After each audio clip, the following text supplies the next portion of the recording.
By Charles Brunn. Tyson Fury finally came out of the woodwork to react to Billy Joe Saunders' knockout loss to Canelo Alvarez last Saturday at the AT&T Stadium in Arlington, Texas.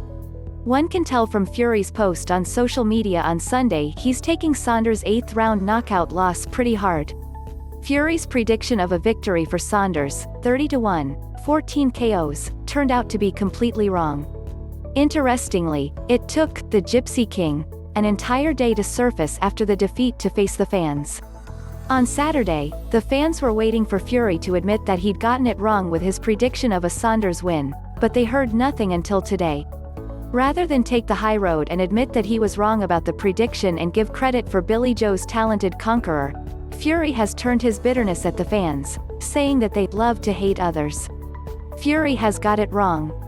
The fans have no hate for Saunders or anything close to that. It's fair to say that most of them were amused by him before the clash, but they were deeply upset at the way he chose to quickly exit the fight at the first sign of trouble in the 8th.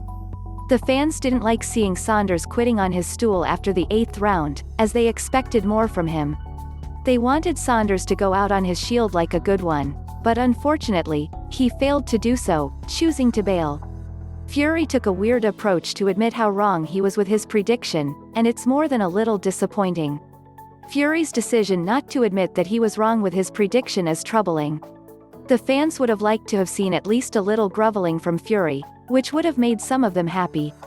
Instead, Fury has chosen to lecture them with this post on social media. The fans will have to take this above post as Fury's method for saying, "Whoops, I got it completely wrong.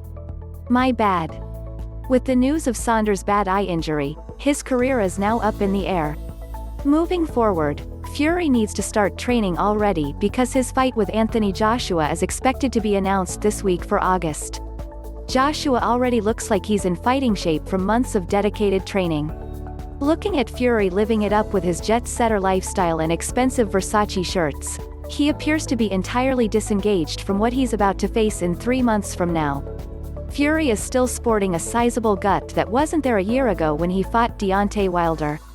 It's going to take time for Fury to trim down that belly for him to be ready for Joshua. What's further troubling is the video Fury posted of him and former 4-division world champion Adrian Broner having drinks of some sort in their hands, both seemingly in high spirits. No masks are being worn, and that's obviously something to be concerned about.